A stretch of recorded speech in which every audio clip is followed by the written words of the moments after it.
Hi అండి, welcome to Sahi kitchen. ఈరోజు మనం స్వీట్ మ్యాంగో పికిల్ తయారు చేసుకుందాం. ఈ పికిల్ని మనం ఒక్కసారి తయారు చేసి పెట్టుకున్నామంటే అప్పటికప్పుడు చపాతీలో కానీ దోశపై కానీ ఇలా బ్రెడ్పై కూడా వేసుకొని తింటే చాలా చాలా బాగుంటుంది. ఇప్పుడు ప్రాసెస్లోకి వెళ్దాం.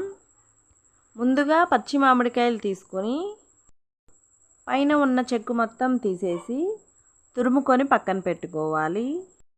ఒక చిన్న రిక్వెస్ట్ అండి, వీడియో చూస్తున్నప్పుడు వీడియోని లైక్ చేయండి. మీరు ఇచ్చే లైక్ వల్ల ఈ వీడియో ఎక్కువ మందికి చేరుతుంది.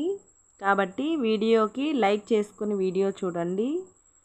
ఈ విధంగా తురుముకొని ఇప్పుడు ఈ తురుము మొత్తాన్ని మనం ఏదైనా ఒక కప్పుతో కొలుచుకుందాం.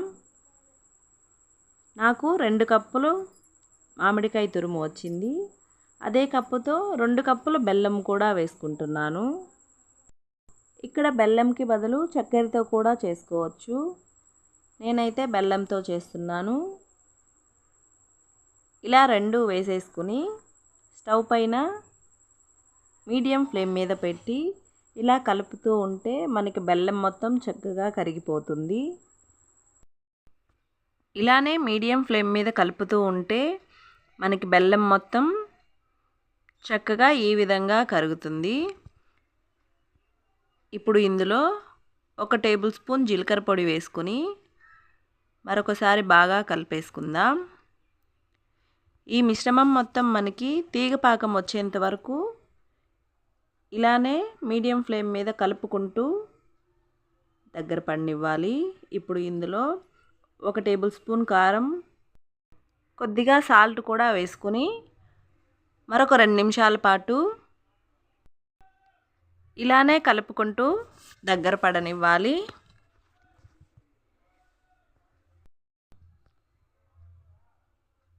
ఈ విధంగా దగ్గర పడిన తర్వాత ఇప్పుడు మనకి పికిల్ రెడీ అయిందో లేదో చూద్దాము.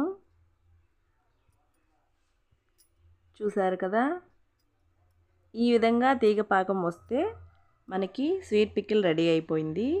ఇప్పుడు స్టవ్ ఆపేసి ఇది పూర్తిగా చల్లారిన తర్వాత ఏదైనా గాజు సీసాలో తీసి పెట్టుకొని స్టోర్ చేసుకుంటే 1 మంత్ వరకు నిల్వ ఉంటుంది. చాలా చాలా బాగుంటుంది. తప్పకుండా ట్రై చేయండి. ఈ వీడియో మీకు నచ్చినట్లయితే ప్లీజ్ వీడియోని లైక్ చేయండి, షేర్ చేయండి, సబ్స్క్రైబ్ చేయడం మాత్రం మర్చిపోకండి. వీడియో చివరి వరకు చూసినందుకు థ్యాంక్ యూ.